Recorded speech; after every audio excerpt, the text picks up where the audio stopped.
Bonjour à tous, bienvenue dans Legal Club Sandwich, votre nouveau rendez-vous pour passer un bon moment, découvrir du contenu juridique de qualité et à la cool dans un esprit léger. Alors, je m'appelle Thibaut Caoudal, je suis le cofondateur de Liway. Liway, c'est une solution de gestion des contrats, une legal tech, qui aide les juristes à mieux gérer leurs contrats. Mais assez parlé de moi, puisque pour mener à bien cette émission, je suis accompagné de deux chroniqueurs exceptionnels, sans qui voilà, tout ça ne serait pas possible, je tiens à le dire. Audrey Deléris, Pierre Landy, comment ça va aujourd'hui? Merci Thibaut, ravi d'être là pour le numéro 10 de ce talk. Ouais, c'est vrai que c'est Merci. la 10e. Ouais, et on a été super contents d'être déjà au numéro 10. Et pour tout vous dire, il y a 3 minutes, on était en train d'avoir un petit fou rire et bien rigoler. Je suis sûre qu'on va bien rire aussi aujourd'hui. Mais oui, 10, numéro 10, qui l'eût cru? 10 et le 3 décembre, incroyable. Bon, génial. Alors, est-ce que vous voulez vous présenter déjà? Qui vous êtes pour nos auditeurs? Je commence. Allez, Du vas-y, coup, Audrey. allez, je Allez, commence. Ça fait... surprise, c'est toi qui commence. Allez, on changera peut-être la prochaine fois du coup. Donc Audrey Deléris, donc manager chez Fed Legal, donc cabinet de recrutement juridique et fiscal. Ça fait plus de 10 ans que ça dure et que j'accompagne les directions juridiques et fiscales dans le recrutement de juristes, fiscalistes, contract managers, de directeurs aussi, toutes ces matières confondues. Donc avec toujours autant de plaisir. Je suis donc accessoirement chroniqueuse depuis 5 semaines au sein du Legal Club Sandwich, pardon. Et puis aussi, donc, je co-anime, j'ai cofondé avec Pierre ici présent le Fleet Network pour French Lawyers in Tech, où nous sommes près de 250 personnes. Solange est là, évidemment, fait partie du Fleet Network, où nous animons en fait cette belle communauté de juristes dans la tech et en start-up. À toi, Pierre. Merci, bon, Pierre Landy, donc je suis avocat, j'ai fait toutes mes classes dans des sociétés américaines, enfin quasiment pour la plupart, Disneyland Paris, Walt Disney Company, Yahoo, je suis resté presque 16 ans, et puis lorsque j'ai quitté Yahoo, j'ai fondé une association d'avocats, c'est tous des ex-Yahoo qui sont en Italie, France, Espagne, UK et Allemagne, et on fournit des services juridiques externalisés aux entreprises, principalement dans la tech, dans ces 5 pays. Et depuis un an, j'ai rajouté une corde à mon arc, puisque en ayant moi-même bénéficié chez Yahoo lorsque j'ai managé une équipe importante, comme celle dont va nous parler Solange, j'ai eu l'occasion d'avoir accès à un executive mentor. Et c'est donc voilà, quelque chose que je fais maintenant. J'accompagne des directeurs juridiques, des associés et des équipes juridiques pour développer leurs soft skills et leur leadership. Voilà, ça c'est pour moi. Et donc, pour présenter le talk d'aujourd'hui, bon, on est ravis d'accueillir Solange Viegas dos Reis, qui est directrice juridique groupe chez Believe. Donc, Merci tu à vas nous toi. présenter un petit peu Believe. Ça va déjà, Solange? Très bien et ravi Bon, d'être avec vous aujourd'hui. bon, c'est un plaisir. Alors, on a souhaité t'accueillir aujourd'hui puisque toi, tu as commencé ta carrière dans les télécoms où tu as passé quelques années, puis tu as rejoint Believe en 2017. Et chose un petit peu intéressante et pas commune, tu as fait passer cette équipe juridique chez Believe de 2 à 26 juristes à peu près, tu me diras si je me trompe, C'est en ça. 3 ans. Donc on a plein de questions à te poser sur tout ça, notamment voilà, sur quel profil tu as recruté, comment tu as organisé l'équipe, comment ça s'est passé, surtout qu'on est quand même passé par une phase où on était tous en remote ou en télétravail, donc voilà, ça a dû amener certaines difficultés. Donc on va voir tout ça aujourd'hui. Peut-être pour commencer, est-ce que tu peux nous présenter un petit peu Believe pour poser le cadre pour les auditeurs de Legal Club Sandwich aujourd'hui?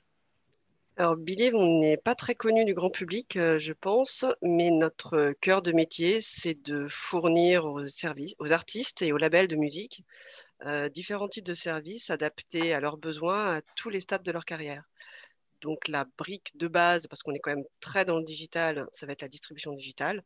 Concrètement, ça va nous permettre à différents artistes un peu partout dans le monde d'être présents sur toutes les plateformes de distribution digitale de musique partout dans le monde. Donc chacun connaît les Deezer, Apple, Spotify et autres. Il faut savoir qu'il y en a plus de 250. Je pense que personne ne connaît le top de la plateforme musicale en Russie ou en Chine ou en Inde. Mais nous allons pouvoir permettre à tous les artistes et labels de musique de proposer leurs enregistrements sur ces plateformes-là. Et en complément, nous allons également fournir d'autres types de services comme de la promotion, énormément, le fait de pouvoir les intégrer dans des playlists sur ces plateformes-là. Et également dans la vraie vie, la distribution physique, du concert, du branding, des choses comme ça. Donc, un ensemble de services pour les artistes. Bon, génial. Merci pour la petite présentation. Et c'est aussi une entreprise française. de la tech, qui fait partie du Next 40, donc de Oh. ces pépites de la tech qui sont amenés à devenir des géants demain, on l'espère. Et du coup, est-ce que tu peux nous présenter un petit peu le contexte pour l'équipe juridique? Pourquoi on passe de 2 à 26 juristes en 3 ans? Alors, il y a plusieurs raisons. D'abord, le contexte, pour le résumer en un mot, c'est le mouvement. Certes, la DJ a bougé, mais pas que. Tout Believe a bougé. C'est-à-dire que moi, je suis arrivée en septembre 2017, on était un peu moins de 500 dans le groupe. Aujourd'hui, on est plus de 1300 dans le monde entier. On a doublé le nombre de notre filiale, on a augmenté notre implantation géographique. Donc, il y a eu vraiment cette évolution du groupe. Dans le même temps, au sein de la direction juridique, il y a également eu un mouvement parce que quand je suis arrivée, les juristes traitaient le quart des sujets juridiques du groupe. Donc, il y avait eu un sous-investissement sur la fonction, comme c'est bien souvent le cas dans les startups, où on va plutôt miser sur la croissance, le commercial, et les fonctions support restent un petit peu de côté, ça a été le cas. Au cours de ces 3 années, il y a eu une prise de conscience importante chez Believe, comme dans beaucoup de startups aussi, qu'à un moment donné, pour accompagner la croissance, et notamment l'hypercroissance, il faut de la structuration.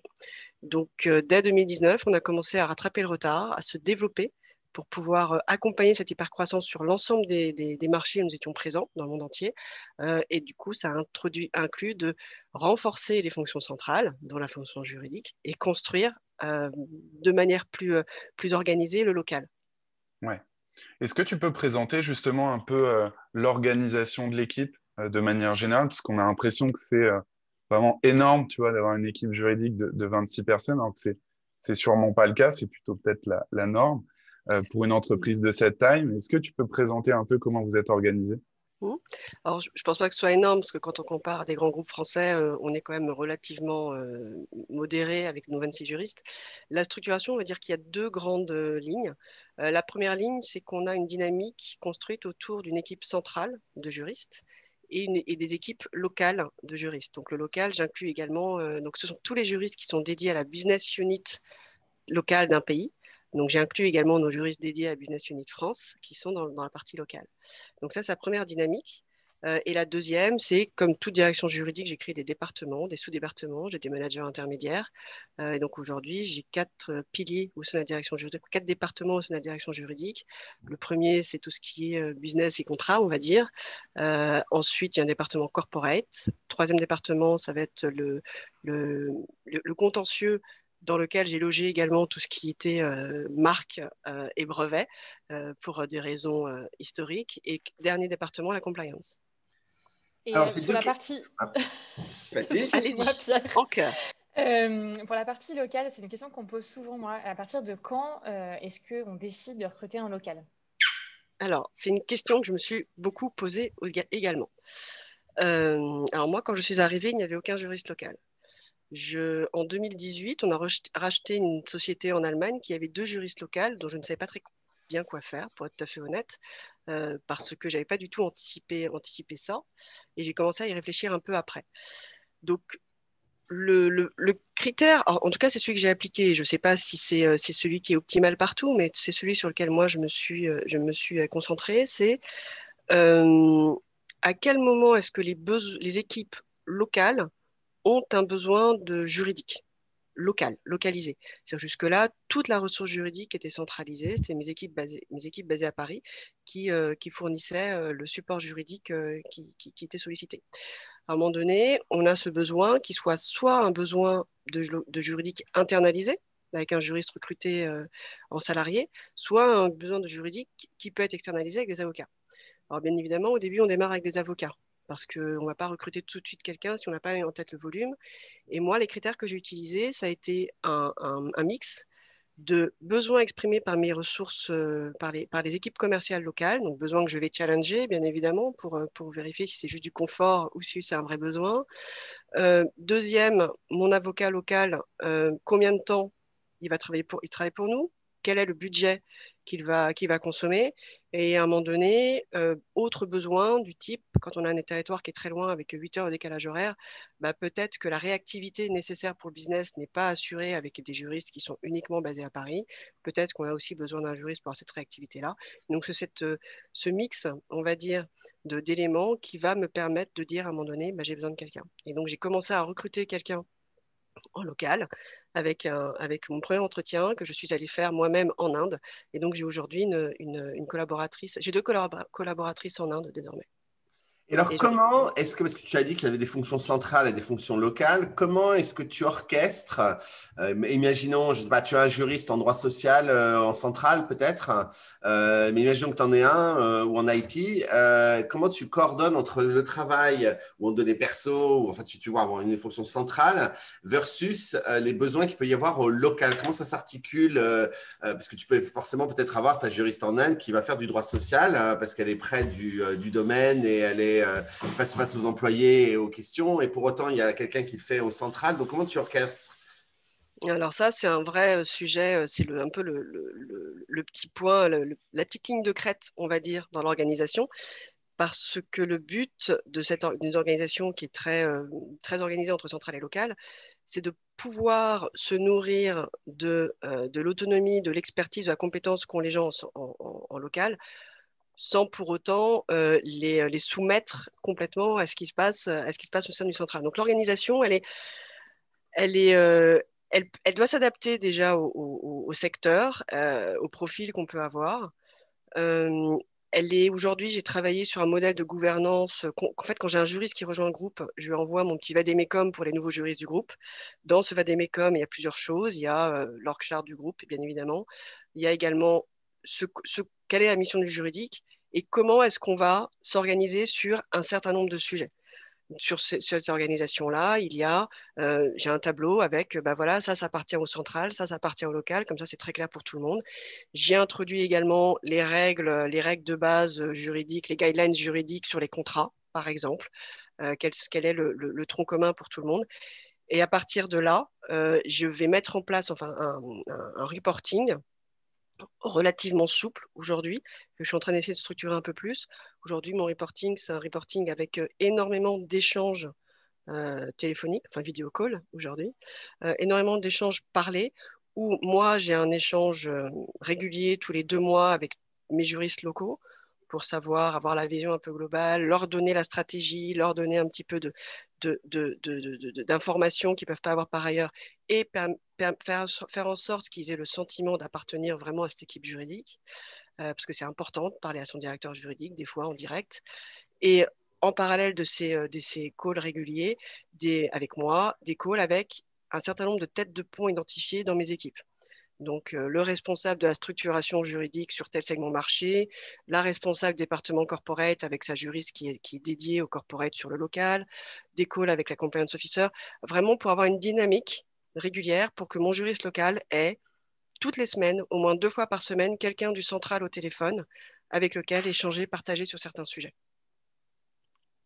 Ça répond à ta question, Pierre? Ouais. Et donc, t'as pas trop de doublons, en fait. Ça veut dire que tu vas avoir la compétence, tu vas en avoir un qui, j'imagine, va avoir la vision générale parce qu'il aura vu le problème dans différents pays ou dans différentes juridictions. Et puis, tu as le local qui va inputer sa vision locale et peut-être ils vont travailler en tandem parfois sur un sujet où tu vas avoir la vision, écoute, je l'ai déjà vu 4 fois, donc voilà ce qui se passe. Et puis, l'autre input son vision locale. Donc, c'est pas du doublon, finalement.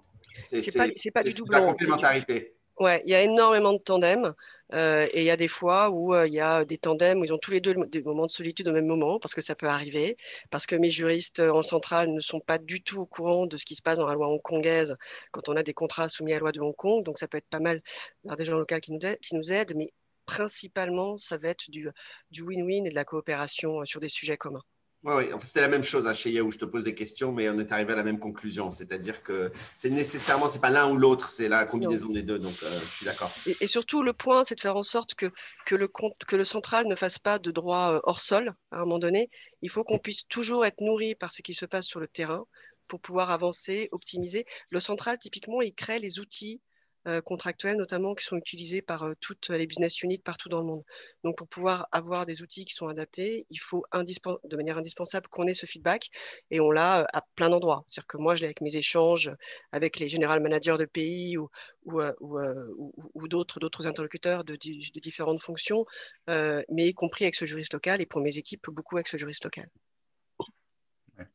T'en parlais un peu, Solange, c'est un point qui, à mon avis, intéressant et je pense que ça a dû faire partie de tes challenges. ton rôle a dû complètement changer en 3 ans, mais à vitesse très accélérée. Est-ce que tu peux nous parler de ça? Alors oui, mon rôle a changé d'une manière assez inouïe. Alors moi, quand je suis arrivée chez Believe, j'étais un manager de proximité. Je suis arrivée pour gérer deux juristes. Je me souviens, pendant mon entretien de recrutement, j'avais demandé à celui qui devait être mon manager, est-ce que je pourrais recruter des gens? Parce que ça me plaisait quand même de faire un peu mon équipe à ma main. Et il m'a répondu cette phrase magnifique, oui, oui, tu devrais recruter quelques personnes. Et à court terme, enfin à moyen terme, on serait combien? Oh, peut-être 7 ou 8 juristes. Donc 3 ans plus tard, on est 26. Donc, ce qui montre que l'anticipation est quand même un sujet. Donc oui, le job a changé de manager de proximité. En fait, il a changé pour plusieurs raisons. Un, quand on est juriste de 2 personnes, on est manager de proximité. Quand on est juriste d'une entité qui ne traitait que le quart des sujets juridiques de la boîte auparavant, on va mouiller sa chemise, on met les mains dans le cambouis, on fait, je ne sais plus quelle image utiliser, mais en tout cas, on travaille de manière très opérationnelle avec tout le monde parce qu'il faut construire la relation, créer de la confiance, montrer qu'on est là et qu'on a un effet un peu aimant quand il y a des sujets juridiques qui sont chez nous, ils ne partent pas ailleurs. Il faut qu'on attire ces sujets juridiques. Et ensuite, progressivement, au fur et à mesure de la constitution de l'équipe, je suis devenue donc manager de manager pour commencer, puis manager avec plus de hauteur. Et finalement, aujourd'hui, je travaille pas mal sur la structuration de l'équipe, la coordination de l'équipe. Je laisse la plupart des sujets très opérationnels à mes excellentes équipes qui s'en occupent super bien. Je ne sais pas si certains d'entre eux sont connectés aujourd'hui, mais en tout cas, je tiens à le dire. J'ai l'impression que si. Parfait. Donc, faut que je fasse encore plus attention à ce que je raconte. On a certains de nos fidèles auditeurs aussi qu'on reconnaît aussi, qu'on salue. Oui. Hein, voilà. Exactement. Merci à eux. Merci à vous. Et aujourd'hui, j'essaie de travailler pour avoir à la fois une proximité sur des sujets un peu terrain, parce que j'ai besoin de m'en nourrir. Je reste malgré tout, je pense que le droit hors sol, c'est quelque chose que je veux vraiment éviter. Donc j'ai besoin d'avoir ce lien avec le terrain, mais qui m'est donné beaucoup avec mes juristes. Je vais plutôt avoir pas une posture où je fais les choses, mais où j'oriente pour que ce soit fait par eux. C'est-à-dire que je vais plutôt susciter la réflexion, arbitrer, essayer de challenger.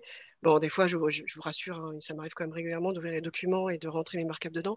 Mais voilà, j'essaie d'avoir cette vision d'organisation en fixant des objectifs. Là, en ce moment, je travaille par exemple sur les KPI. J'essaie de trouver des outils juridiques de LegalTech notamment qui pourront venir aider la direction juridique. Voilà, j'essaie de consacrer plus de temps qu'avant sur ces sujets-là. Et c'est vrai que ça, c'était hors du scope quand je suis arrivée il y a 3 ans.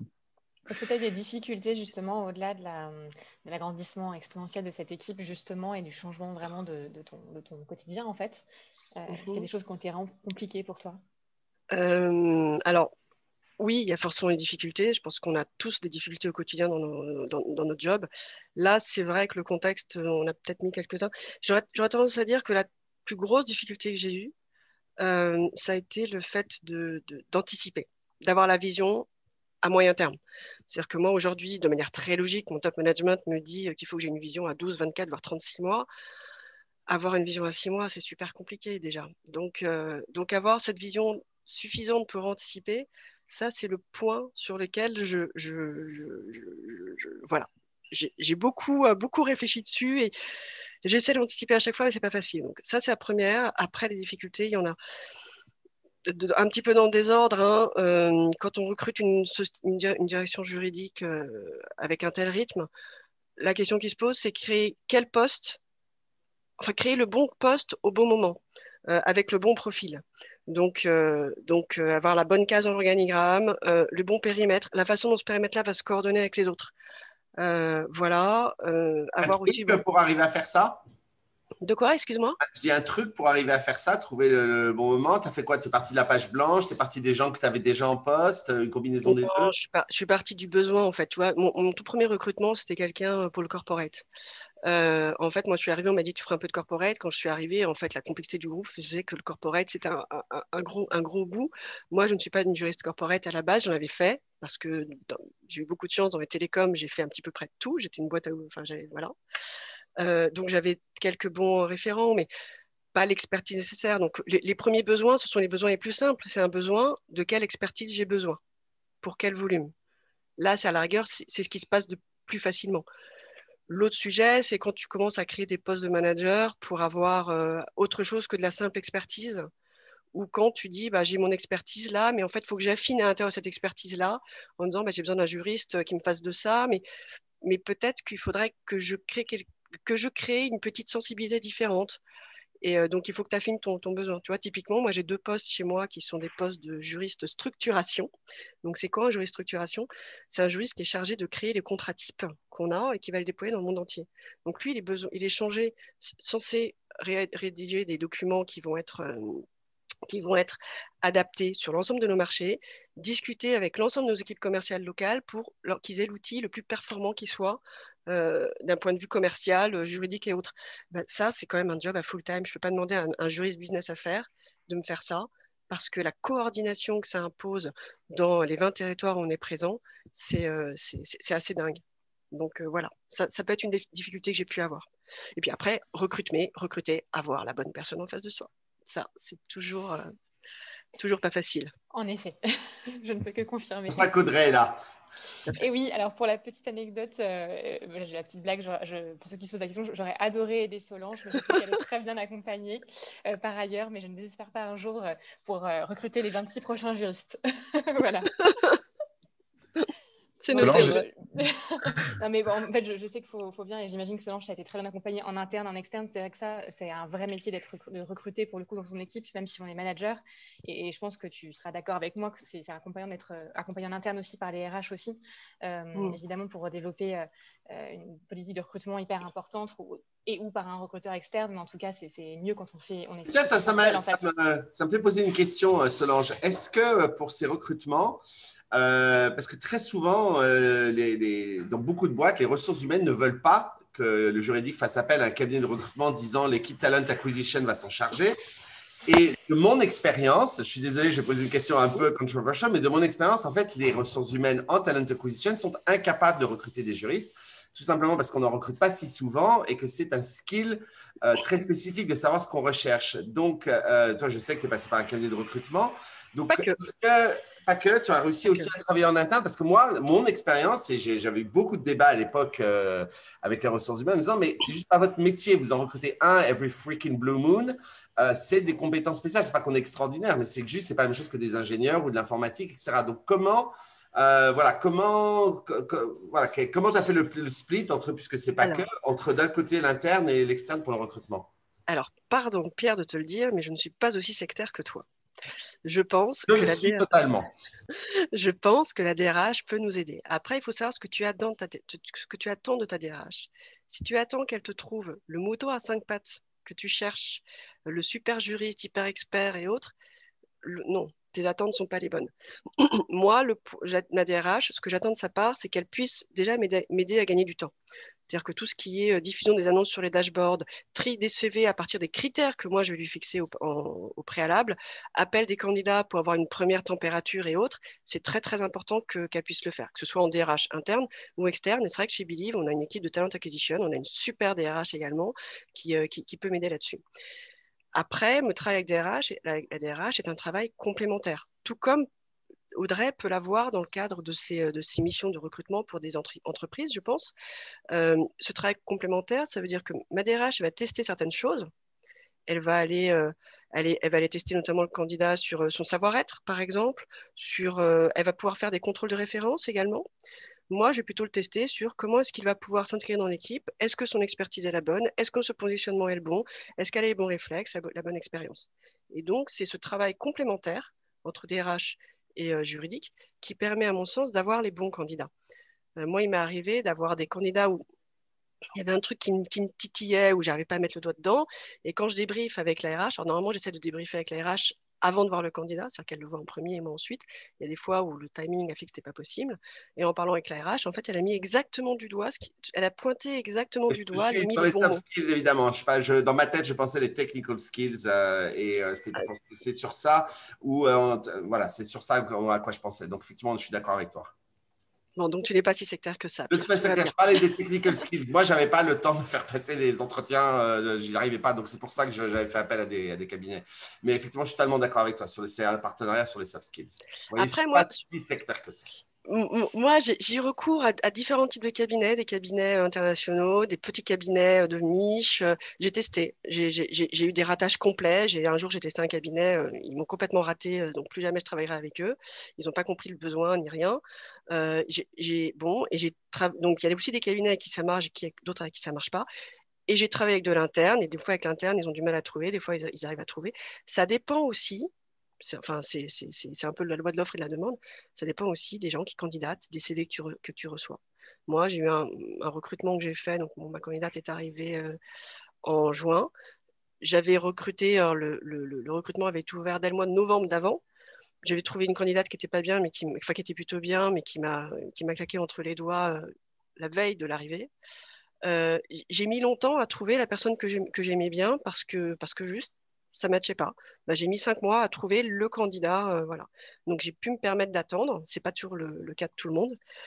Tout le monde n'a pas forcément le temps d'attendre de bons candidats et on a tendance parfois à prendre quelqu'un en disant ouais, ça fait l'affaire. Ce n'est pas l'amour, mais ça peut l'affaire. Ça fait l'affaire. Bon, voilà. Il y a ça aussi qui rentre en ligne de compte, les CV qu'on reçoit. Ouais. Et si on prend un petit peu de hauteur, du coup, sur ces 3 ans, que ce soit en termes de recrutement ou en termes d'organisation, Solange, est-ce que tu as des conseils un peu à partager à tous nos auditeurs juristes qui peut-être s'attaquent à ces sujets-là respectivement dans leur boîte? Bon, je vais faire mon grand sage. Je ne suis pas sûre d'avoir énormément de conseils à donner, mais en tout cas, ce que moi, je retiens sur ce qui m'a aidé. Donc, peut-être que ça peut aussi vous aider, qui sait. La première chose, c'est de vous servir de votre expérience des organisations et de l'humain. C'est-à-dire que moi, ce qui m'a aidé, c'est de passer, de faire avant Believe, j'ai commencé dans les télécoms, mais dans les télécoms, une boîte qui était un peu avec un esprit, un mindset très limite start-up. C'était la grande époque de Neuf Télécom et qui se tirait la bourre avec Free, si certains d'entre vous s'en souviennent, avec une structure juridique très écrasée, voilà, et avec cette volonté de conquête, on avait un couteau entre les dents et on y allait.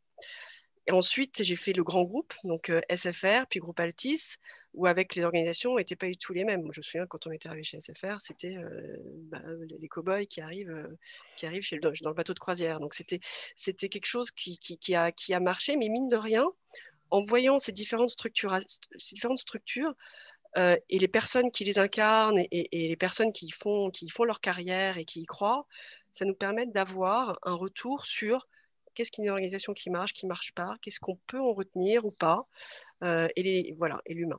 Donc ça, c'est la première chose que j'aurais tendance à conseiller, c'est votre expérience, essayez de mixer. Je pense que le combo petite boîte, grand groupe, c'est super important, vraiment, pour avoir des ressentis différents. Donc si vous avez l'opportunité de faire les deux dans votre carrière, je pense que c'est une force.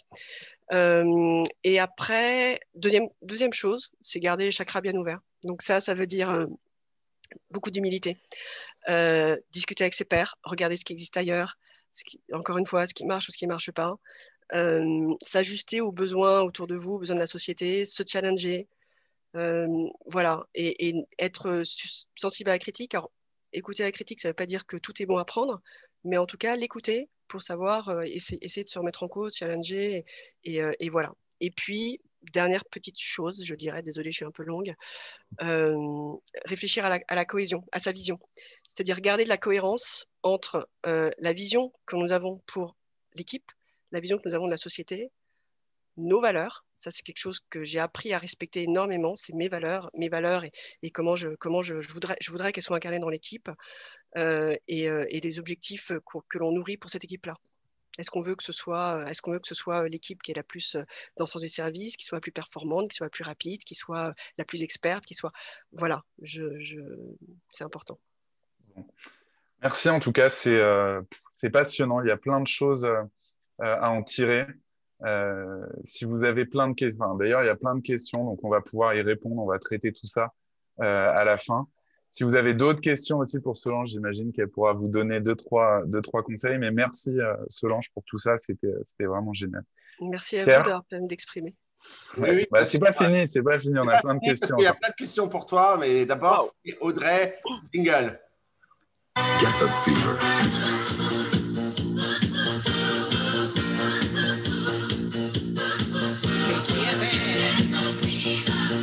Get the fever, Audrey, à toi. Merci Pierre. Donc aujourd'hui, je vais vous parler des références et t'en parler selon justement de contrôle de références, très important quand on a grandi une équipe dans cette phase de recrutement, très très important. Alors c'est quoi une prise de référence? C'est appeler quelqu'un qui va dire si possible du bien de vous. C'est bien de le rappeler pour le coup, parce que moi en tant que recruteuse, je peux très bien avoir un avis positif, mais bon, ce sera jamais aussi important que quelqu'un qui vous a côtoyé au quotidien. Voilà, donc c'est vraiment très très important. Alors qui est-ce qu'on appelle quand on prend une référence?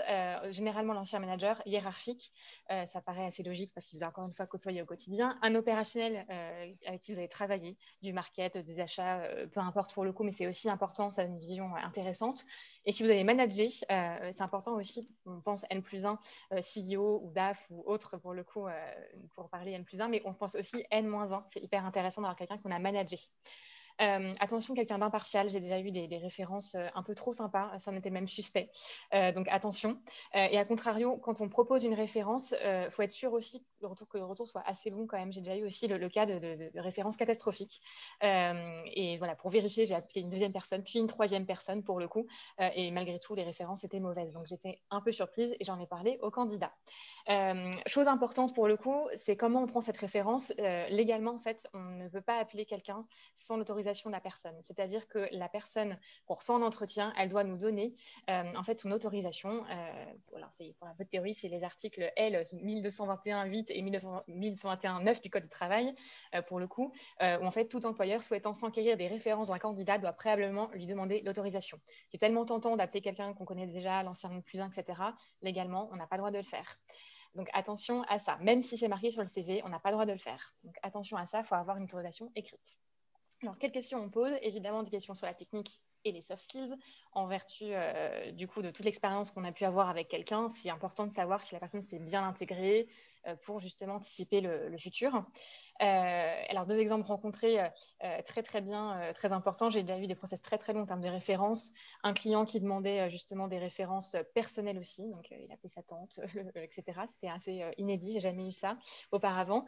Et là, très important, c'est un grand groupe là, du CAC 40 qui récemment en fait m'a dit qu'ils allaient faire un background check près un prestataire externe pour pouvoir être en conformité avec toutes les règles de compliance interne. Donc ayez ça aussi en tête. Donc, en conclusion, ne négligez pas l'importance des références. Partez toujours en bon terme si possible avec vos anciens employeurs. C'est quand même plus sympa, même si ça ne se passe pas hyper bien. Préparez en amont aussi une liste de référents. C'est bien de l'avoir en tête. Et si possible, donc restez en contact avec eux. Le monde est vraiment petit et celui du droit vraiment d'autant plus. Donc, c'est bien de rester en contact. Un petit conseil, il y a bientôt les vœux de bonne année.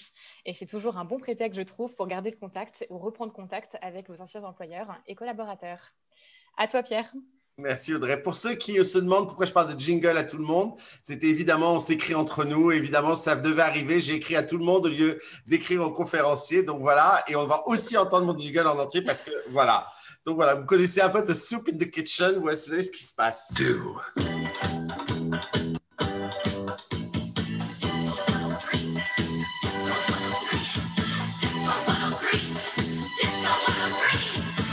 Voilà, décidément, je l'ai fait toute aujourd'hui. Alors, donc, aujourd'hui, moi, je vais vous parler de négativité dans une équipe. Solange a parlé justement du fait qu'il faut bien recruter. Et vous savez, il y a toutes sortes de personnes dans la vie. Il y a des personnes extrêmement positives. Je crois que vous en connaissez quelques-unes sur ce chat.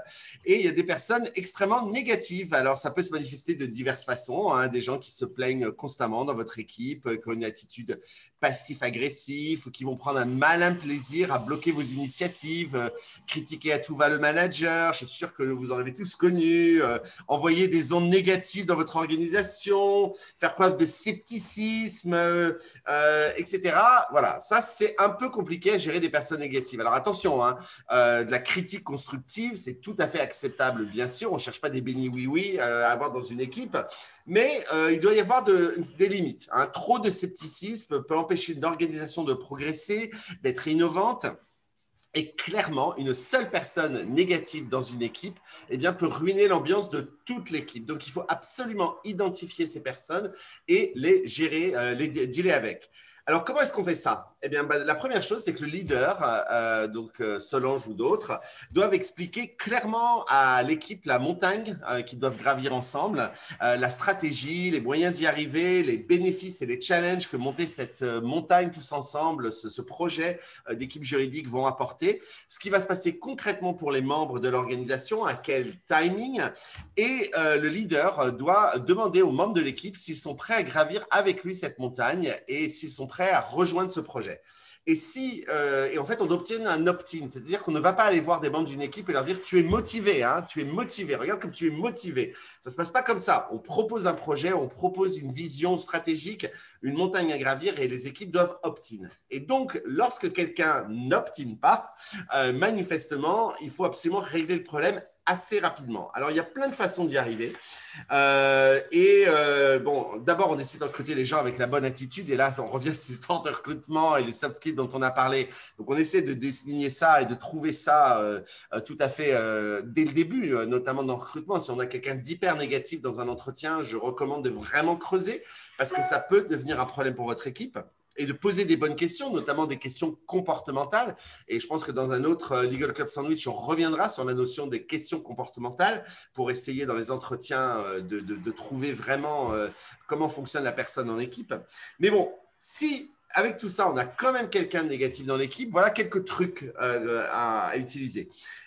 Tout d'abord, s'entretenir avec la personne négative. Hein. Beaucoup de personnes ne se rendent même pas compte qu'ils sont négatifs et qu'ils sont toujours dans la critique non constructive, dans le scepticisme, dans l'ironie malveillante. Et donc, leur en parler et prendre un moment pour en discuter et demander d'où ça vient et pourquoi est-ce qu'il y a cette attitude constamment. Et voilà, essayer de faire prendre conscience à la personne qu'elle agit comme ça. Et parfois, justement, la personne réalise et du coup, change elle-même. Ou alors, quelqu'un qui critique constamment, eh bien, lui dire, OK, je prends ton point, mais je vais te demander de refaire ton commentaire, mais de manière constructive. C'est-à-dire que tu ne vas pas juste critiquer et déblatérer sur tout ce que je fais ou ce que fait tes petits camarades. Tu vas dire, voilà, ça, je pense que ce n'est pas idéal pour telle raison. Et donc, je suggère… Donc, amener la personne à suggérer des choses positives plutôt que juste critiquer. Et là, du jour, la critique est aisée. On se rend compte que lorsqu'on demande à la personne de proposer quelque chose d'autre, ça devient tout de suite un petit peu plus difficile peut-être pour la personne, ou en tout cas, ça la ramène dans avec des ondes positives. La positivité ici, ça commence par le leader lui-même. Regardez comment vous vous comportez vous-même. Est-ce que vous avez un rôle modèle d'attitude positive?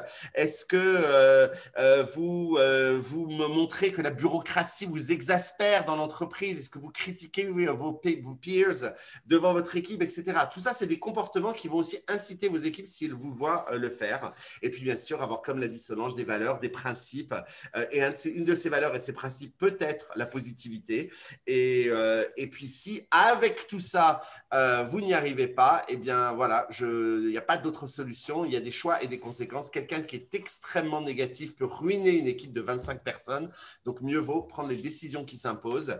Le reste de l'équipe vous en remerciera. Voilà. Merci Pierre. On passe aux questions. On en a beaucoup aujourd'hui. Donc, bravo Solange. À mon avis, ça a passionné tout le monde. Je ne sais pas si on aura le temps de répondre à toutes les questions. Sinon, peut-être qu'on prolongera un peu si jamais vous nous autorisez ça. Peut-être pour commencer, on a une question de Lola. Donc, merci Lola pour ta question. Qui nous demande quel conseil donnerais-tu à un juriste qui crée une direction juridique au sein d'une entreprise qui, jusqu'alors, n'en avait pas? Toi, ce n'était pas à ce point au début, parce qu'il y avait quand même une ou deux personnes. Mais voilà, quel conseil tu aurais à donner à Lola, par exemple? Alors, donc, je comprends du contexte, c'est une société on parle d'une société qui n'a pas de culture juridique, justement. Donc, la première chose, c'est de la créer. Donc, pour créer cette culture juridique, il faut apprendre à marketer ses réussites. C'est-à-dire que qu'est-ce que tu as pu identifier comme risque que tu as pu, et que tu as pu gérer, par exemple. Quelles sont les choses que tu as pu formaliser et qui a donné plus de clarté à l'organisation, je sais pas moi, d'une meilleure coopération entre les gens. je ne sais pas trop sur quel domaine. Alors, généralement, quand on recrute son premier juriste, il est soit en corporate, soit en business. Mais sur ces sujets-là, il faut vraiment ne pas hésiter à, à montrer ce que tu fais et à faire comprendre ce que tu fais et l'avantage pour la société de ce que tu fais. Il faut quand même garder en tête une chose importante, c'est que le juridique, ce n'est pas une fin en soi, c'est un outil pour la stratégie de l'entreprise, que c'est une stratégie commerciale ou autre. C'est vraiment un outil à la main de l'entreprise pour que l'entreprise puisse atteindre ses objectifs. Donc, il faut s'inscrire là-dedans et montrer à quel point tu es bien inscrit dedans. Je ne sais pas si ça répond bien à ta question, mais voilà. Bon, on espère que ça y répond, pardon. Sinon, Lola, tu nous contactes ou tu contactes Solange, elle n'hésitera pas à t'aider, j'en suis sûr. N'hésite pas à me contacter sur LinkedIn si besoin. On va Je faire pourrais passer échanger avec plaisir. ton profil. C'est sympa, Solange. On a une question d'Audrey. Salut Audrey, qui nous demande comment réussir à manager des profils plus spécialisés, peut-être que toi, voilà, dans des domaines que tu connais moins. Ça, c'est quelque chose que tu as dû vivre forcément. Voilà, elle se pose cette question, Audrey. C'est en fait le management. Il y a plusieurs formes de légitimité dans ton management.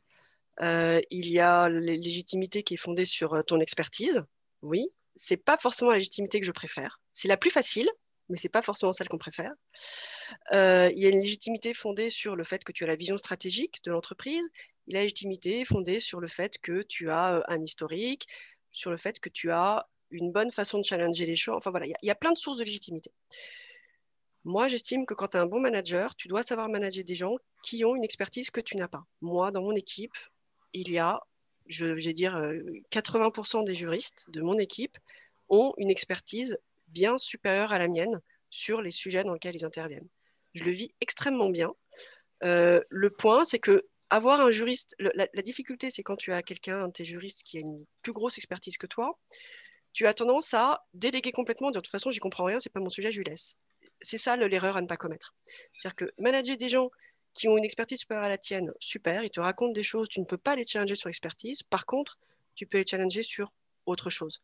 Tu peux les challenger sur est-ce que tu es clair, c'est quoi le rationnel, c'est quoi l'enjeu de ce que tu proposes. On a tous connu des juristes, ça nous est peut-être arrivé aussi à nous de proposer des choses juste pour la gloire, c'est pour la beauté du geste juridique.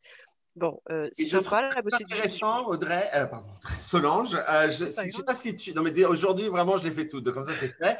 Est-ce que tu ne trouves pas que ce rôle de candide, justement, quand tu n'as pas l'expertise, est un rôle hyper important? Parce que, au lieu d'être noyé dans ton expertise, toi, tu as un œil totalement neuf. Et moi, j'appelais ça avec mes équipes le rôle du candide. Et du coup, tu as des idées complètement, peut-être, qui te paraissent surréalistes, mais qui sont loin d'être idiotes, finalement, parce que tu n'es pas dedans. Je suis 1000 fois d'accord. Ça te permet d'avoir justement cette hauteur et cette vision du candide. Ça te permet de faire des analogies entre des terrains juridiques auxquels personne n'aurait pas forcément pensé. Ça te permet en posant des questions un peu idiotes, ça permet aussi de challenger le pourquoi du comment. Donc, aucun état d'âme. Moi, par exemple, ma responsable juridique du département corporate, qui est une voiture de course sur un avion de chasse sur le sujet. Je lui fais une confiance totale et je pense que je lui pose souvent des questions où elle doit se dire bon, bah, vraiment, elle ne s'y connaît pas en corporate, mais je la challenge et effectivement, on arrive à des choses parce que je viens pas la gérer sur son domaine d'expertise. Donc, au contraire, si vous voulez être un bon manager, manager des gens qui ont une expertise différente de la vôtre, ça va aller vous consolider sur certains des piliers indispensables au job de manager. On va passer plus à des questions sur la culture juridique ou la culture au sein de l'équipe juridique. On en a une de Alexandre, salut Alexandre, qui nous demande, est-ce que tu as entrepris des initiatives pour soutenir une culture de business enabler au sein de ton équipe? Alors, j'aurais tendance à dire oui et non. En fait, la première initiative, c'est pendant le recrutement. C'est-à-dire que pendant le recrutement, pour moi, il y a une des valeurs cardinales du juriste, c'est le sens du service et au service du business. Donc, à partir du moment où on insiste un peu lourdement là-dessus, que ce soit pendant le recrutement ou pendant toute la période d'essai, on a un petit peu moins de surprises et surtout, on arrive à donner la bonne impulsion. Après, au quotidien, moi, je remonte auprès de mes équipes, en tout cas, j'essaie de le faire quand j'ai des satisfaits à leur donner, quand j'ai des feedbacks du terrain qui sont super positifs, et ben, je leur donne. Il n'y a pas très longtemps, j'ai le CEO du groupe qui m'avait envoyé un mail en disant sur un truc, il était super content. Je l'ai redescendu à mes équipes en disant on va dans la bonne direction, les gars, c'est super, on continue. Inversement, quand j'ai des remontées du business qui sont pas ouf, eh bien, je vais les prendre, je vais essayer de les comprendre déjà. Et puis ensuite, je vais les redescendre aussi à mes équipes, pas en mode scud enflammé, mais plutôt en mode, bon, bah là, on s'est loupé. Qu'est-ce qu'on fait pour arranger les choses? Il faut qu'on fasse quelque chose. Et après, une des choses qui est très claire, c'est qu'en fonction des attentes de business, qu'on soit aux attentes ou qu'on n'y soit pas, et surtout si on n'y est pas, c'est pas uniquement la responsabilité de mes équipes. C'est aussi que moi, j'ai pas su leur donner la vision et l'attente. Donc, on le vit ensemble. Une question qui peut être un peu liée, qui est plus sur les outils, justement, pour favoriser les échanges avec l'équipe.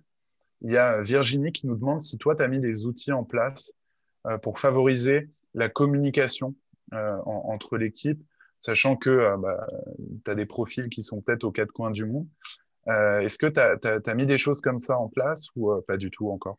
Alors aujourd'hui, pas encore. C'est une des choses sur lesquelles on est en train de travailler justement pour avoir déjà des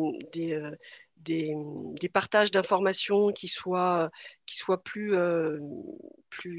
transverses, plus mondialisés au même endroit. Donc je ne l'ai pas encore, mais ça fait partie de ma to-do de l'année 2021, de travailler sur, de mettre en place de manière worldwide pour tous les juristes des KPI homogènes pour chacun, des outils de partage d'informations également. Donc j'ai quelques outils Legal Tech, mais rien sur la partie aujourd'hui. Non. On se repose beaucoup, pour plein de raisons, on se repose beaucoup sur les échanges oraux réguliers dont j'ai parlé tout à l'heure, des weekly calls, des monthly calls, vraiment avec à occurrence régulière, mais pas encore ces outils-là. Mais oui, je dois le faire par contre, c'est une très bonne question.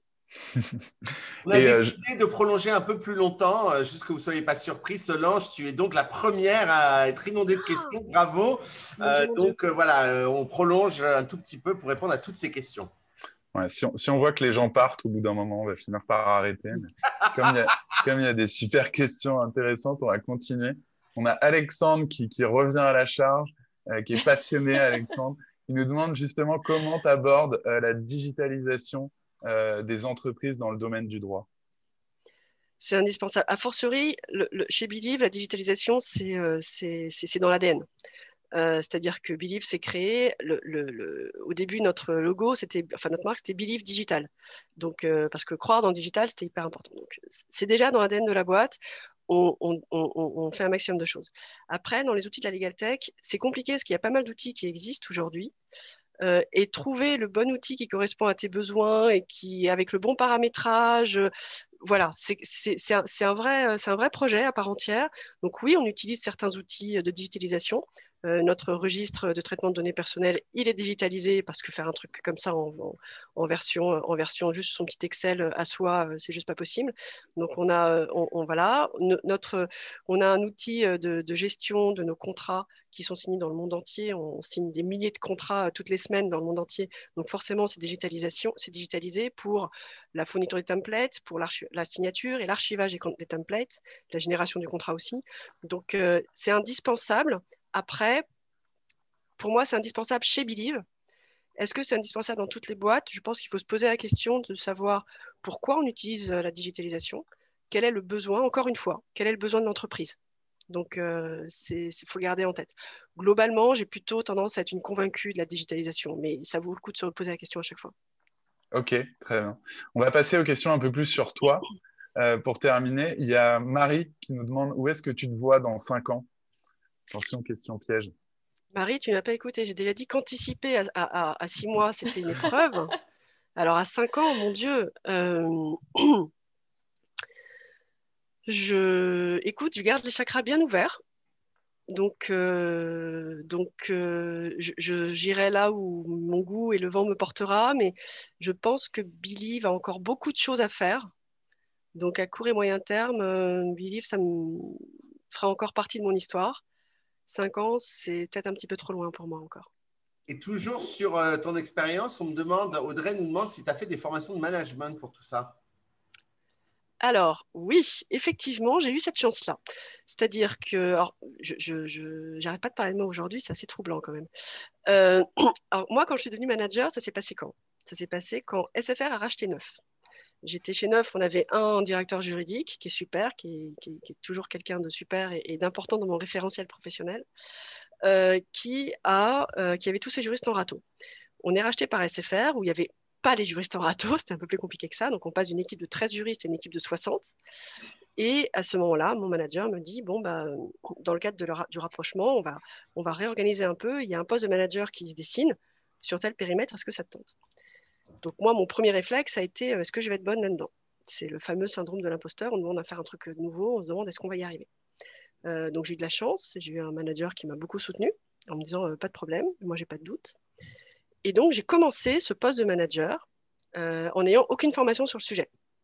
Mais par contre, j'ai eu de la chance, dans la mesure où SFR avait décidé d'offrir à chacun des managers qui commencent à être manager, dans la première année du poste, une formation. Et donc, ça a commencé 3-4 mois après ma prise de poste, et au rythme d'une session de formation qui durait entre 1 et 2 jours par mois, pendant toute une année. Donc, j'ai eu des briques de formation au management.